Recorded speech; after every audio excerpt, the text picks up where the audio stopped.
Hello, welcome to Art for Mental Wellbeing project number 4. Today I'm going to show you how to do some canal or barge art for Mindspace. The aim of the project is to create a sense of calm, to help you feel uplifted by the bright colours and give you a break from your worries. So what is barge art? Well, I've created some here. As you can see, it's very bright and very cheerful. It's a type of folk art that is used to decorate narrowboats. It's often called roses and castles, as they frequently appear in the art. And it covers almost every surface of the canal boat, including drinking cans, horses' harnesses, lamps, doors, furniture, and they use very bright, highly stylised brush strokes to depict imaginary and real cottages, lakes, castles, flowers. It began in the 19th century when barges were in competition with the railways. Money was very short, and so the bargemen brought their families to come and live on the boat, which made the living conditions very, very cramped. Children found it difficult to go to school, which reminded me a little bit of lockdown. And in order to save some money, they replaced the crew with the family members. And so because the conditions were very cramped and probably life was quite tough, they painted all the surfaces in these lovely bright colours, and it gave them all a sense of pride and a solidarity amongst the boat people. So what equipment do you need to paint this lovely barge art? Well, I suggest that you have a couple of water pots, because you've got some quite dark strong colours and then you've got some lights, yellows and whites. Paint brushes, I've chosen 3 particular ones that I've used, and as you can see, I'll hold them against that white surface. I've got a very fine one, a medium one and a bit thicker one. I've also used my kebab stick that I used in the rock art, and that enables me to dab, make little tiny circles. So the other thing that I want you to think about, as always, is creating your environment. So I've got my aromatherapy oils, I've got lavender and I've got orange.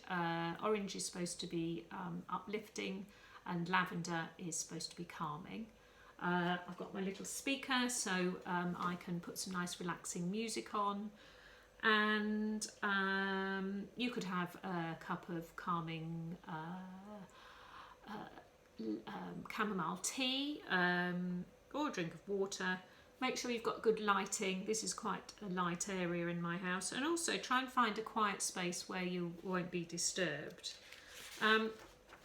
So I'm going to show you how to create some roses, some little tiny daisies, these bigger daisies here, and also the leaves.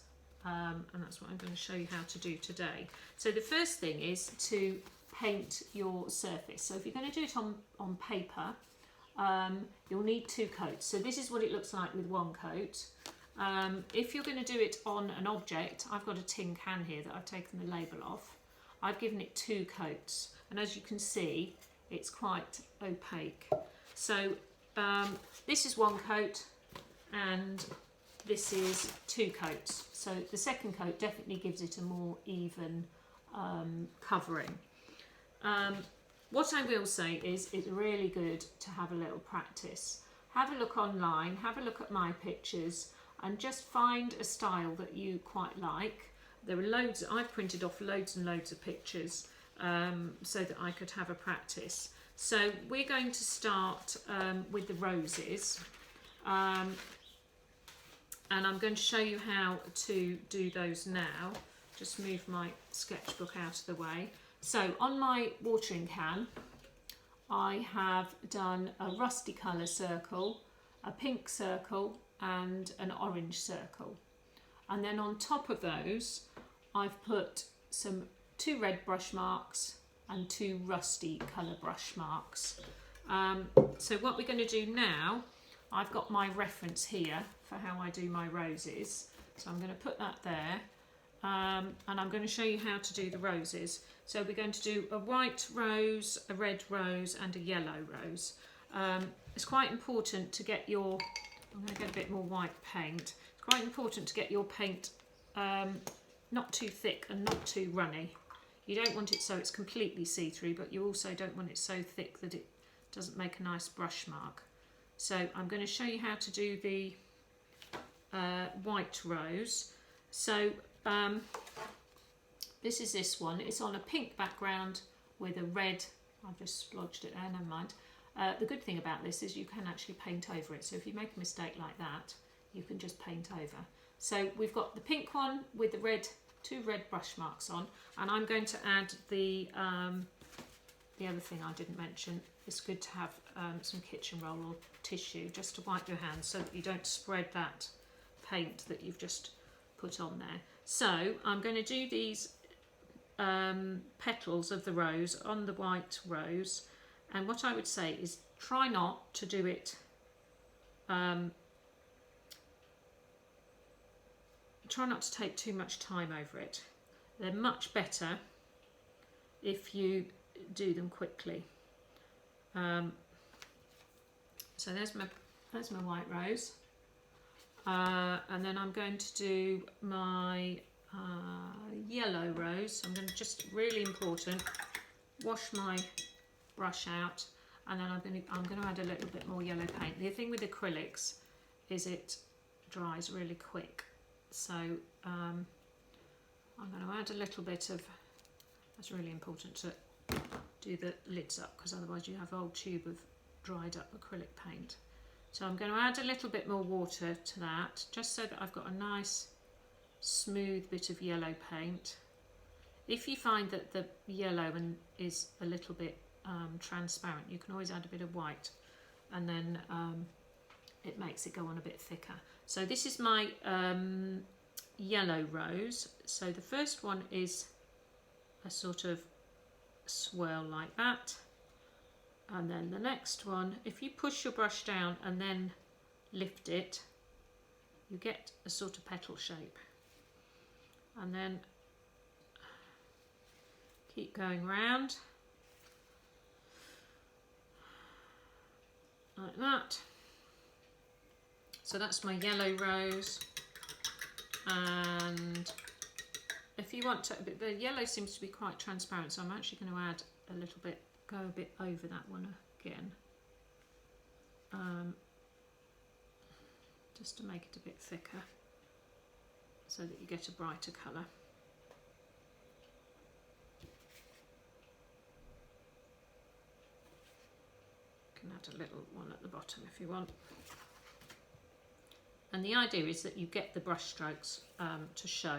So that's my yellow one, and then now I'm going to do my red one, and I've got this rusty colour underneath, and then I'm going to add a brighter, I'm going to actually add an even brighter red for that one, an orangey red, to contrast with the rusty colour underneath.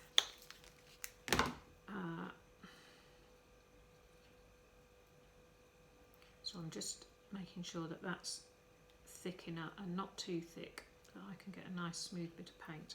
Okay, so we're going to do this little curl at the top like that, and then we're doing it, do the big one like that, and then just press down and lift. That's press down and lift, press down and lift, and press down and lift. And the same there. Okay, so there's your roses, and then what we're going to do now is add some little stamen with my little tiny fine brush with a bit of yellow paint, and they are in the middle of your rose. I'm going to do it on the red one. 3 little ones in a line. There we go. I'm going to struggle to do that on the yellow one because it's not got much. There we go. So that's our 3 roses. I'm now going to show you how to do the small daisies, which are really easy, and I'm going to show you how to do those on the back of the watering can. So this is actually, if you're not very good with a paintbrush or you don't feel you are, this is actually the easiest one to do because you're not even using a paintbrush. So I've got my nice blind, this is sort of a forget-me-not blue paint. Let's show you that there, that one there. So I'm going to do these little daisies, and they're really easy to do. I have experimented a bit and I like to do 5 petals, and they don't have to be even. There we go.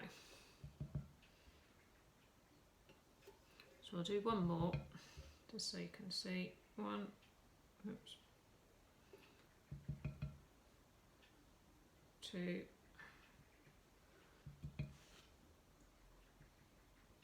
there we go. So that's your daisies. They're really easy to do. So you can see those there and there. Okay, so the next thing I'm going to show you is the large daisies, and I quite like these. I think these are my favourite. And I'm going to show you the large daisies on, let's have a look, this one here. So I'm going to show you how to make these daisies. I've started off by doing a blue circle with a rusty colour bit in the middle.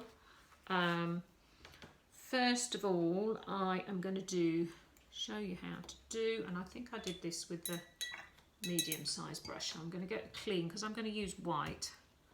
I'm going to get some more white paint and nice clean water. Now this really works well if you can actually see the brush strokes. So I'm going to show you. Let's see if I can do it so that you can see it. If you push down and pull in, push down, pull in, push down, pull in, and then you get a nice, let's move these brushes out of the way, nice little petal pattern.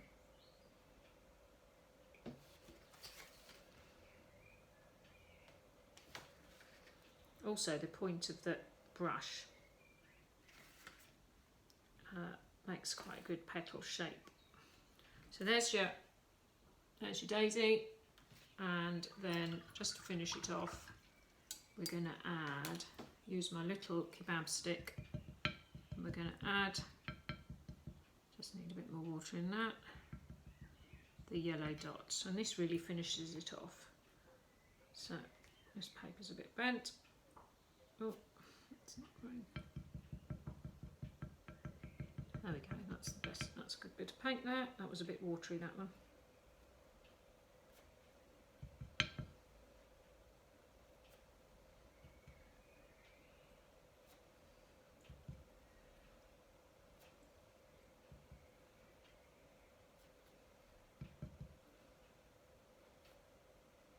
That first one was a little bit, let's see if I can get some of the moisture out of that one. It was a bit wet, that first one. There we go. Have another go with that. There we go, that's a bit better. So there's your daisy. So they all look a bit different, but they're all very pretty. I can see I haven't finished one of these daisies, so I'll just quickly do that one, show you how quickly you can do that.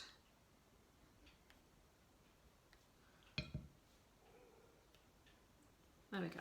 So that's that one finished. Quite pretty. Okay.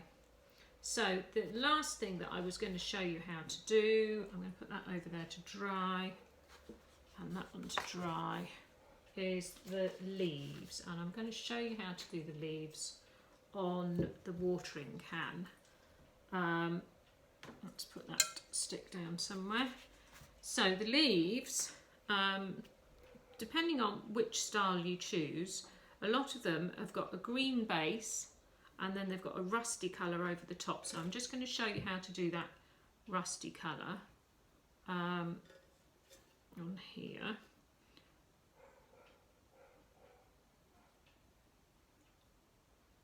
There we go, like that. You see that? Okay. And then I'm going to show you how to do the yellow veins on the leaves. So my paint is getting a bit dried up, so I think I'm going to add a little bit more yellow paint.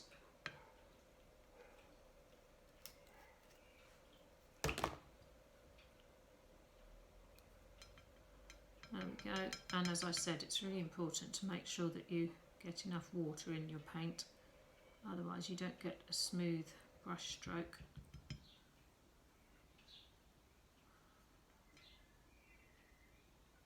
A little bit more. Okay, there we go, that looks about right. Okay, so I'm going to do the leaves. Let's have a look, remind myself how I did them. So the top one first, and if you push it down and push and pull up, push and do them quite quickly and don't think about it too much, and they'll be the best ones that you do. There we go, like that. You'll have to excuse my dog barking, as you can hear another dog barking. So I'm going to do this one here just to show you again. Hopefully you can see that. So push and pull, push, push. That one's not such a good one. There we go. That's it.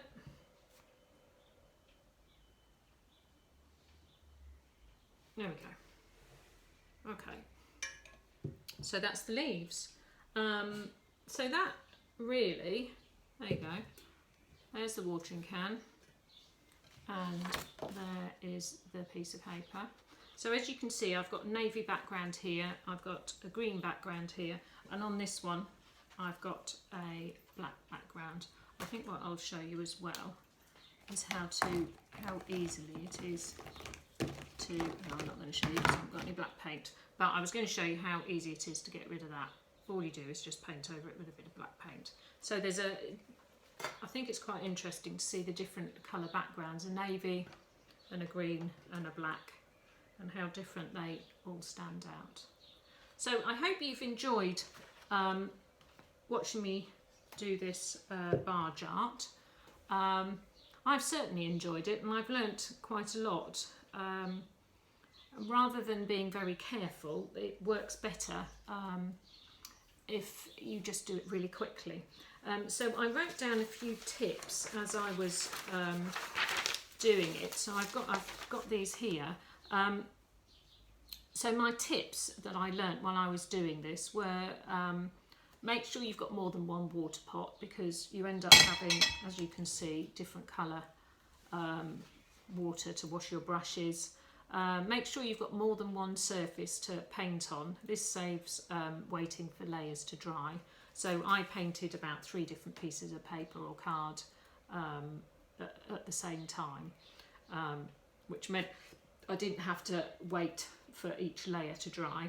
Try not to make it too realistic, because it's very stylised. And I had a few practices at the beginning, and I'm just going to show you my practice page. And here's a good example. I was trying to make the leaf look more realistic, and actually it came out looking much worse. So don't try and make it look realistic. Be really quick with your brush strokes, and don't worry if the paint is quite transparent, because the brush strokes actually add to it, make it look quite 3D, and make the image more interesting. So I would love to see what you do with your barge art, and there will be the Mindspace website on the instructions that come with this. So if you'd like to send me your finished pieces, I'd love to see them. Okay, well I really hope that you've enjoyed doing barge art. I've really enjoyed it, and I look forward to seeing you next time for my art for mental well-being. Thank you.